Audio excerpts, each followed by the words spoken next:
Right, so in today's LA Times editorial section, there is it's entitled "A Dream Law for Gun Lovers." And what it is, if you don't know about it, it's a law that is now going through Congress. It's a reciprocity law, which enables those from gun-carrying states like Mississippi, where it's legal to carry an open AK-47 on the streets, to then be able to carry that in California, even though the law prevents that in California. And if the law is in Mississippi, and you have a license to carry that gun in Mississippi, you can then bring it to a state that forbids it. So it's scary.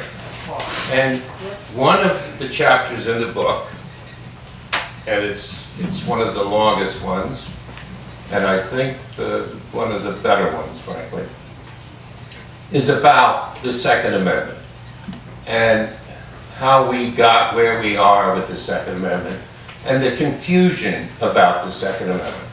So I'm going to talk a little bit about the Second Amendment, if you don't mind, if I can do this. Okay. A well-regulated militia, being necessary to the security of a free state, the right of the people to keep and bear arms shall not be infringed. Now, the big debate about this amendment, of course, does that refer only to a well-regulated militia, or does it also give individuals the right to own a gun? What did the framers intend, and what does that Constitution mean? So, by the way, let me point out, the right of the people to keep and bear arms shall not be infringed. That's the motto of the NRA. This was the Bill of Rights, as we said earlier, was written by James Madison. And when we go to what James Madison first wrote, the right of the people to keep and bear arms shall not be infringed. One sentence. A well-armed and well-regulated militia, being the best security of a free country, semicolon. Now, this is the smoking gun, so to speak. But no person religiously scrupulous of bearing arms shall be compelled to render military service in person. What did he mean? He's only talking about a state militia. Because if it's not about a state militia, you don't need a conscientious objector clause. Wow. Nobody has ever seems to even remembered this or looked it up or found it. This is Madison's intent. The framers, the founders, during the Constitutional Convention, during the ratification process, in the Federalist Papers, never talked about an individual right to own a gun. There is no such discussion. It never happened. For 250 years, or 40 years, 220 years, it's always been assumed that they only meant a state militia, never an individual right. Now, how did it happen that we now have the individual right to own a gun? It gets to Heller versus Heller, Washington, and Scalia, and the Roberts Court decide 5-4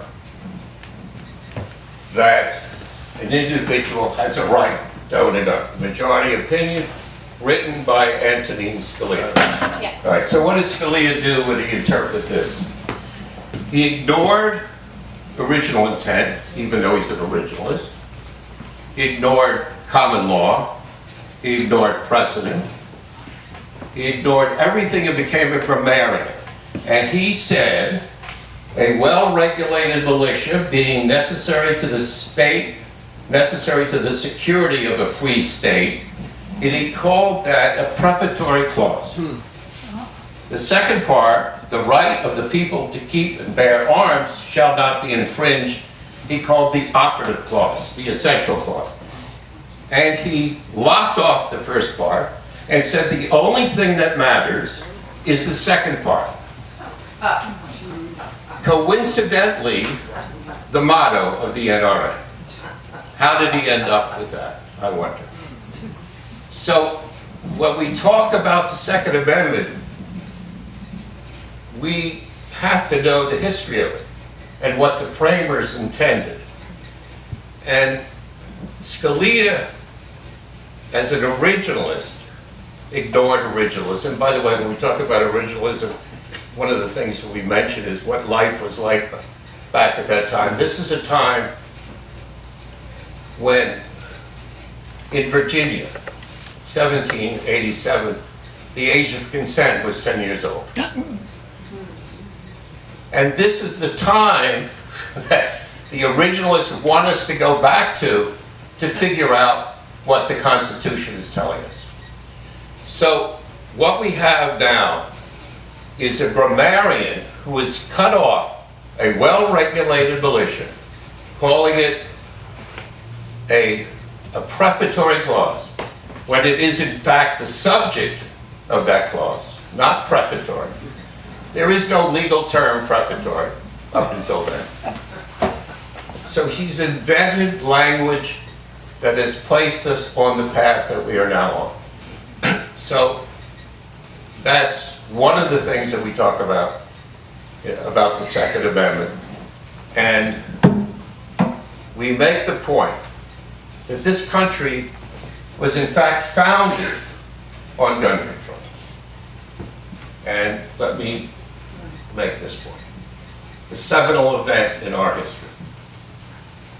6 months before the writing of the Constitution, there was a rebellion, Shays Rebellion, in Massachusetts. 2,000 to 4,000 angry white men, ex-revolutionary soldiers, are marching on an armory. They don't have guns, by the way. They're not armed. People did not walk around with guns in those days. Are marching to an armory to get guns in rebellion. The rebellion is squashed by Massachusetts legislators and militiamen, and Shay and his people are in prison. But that so scared the bejesus, if I may use that word, out of Washington and Madison, that they said, we need a constitution to protect us from people getting guns like that and overthrowing whatever government we have. We need a strong federal government. We need a standing army. We need taxes to support that standing army. We need banks to hold the money in. We need an America. And that's the story of gun control. And we have been lied to about guns and our right to them for a long time.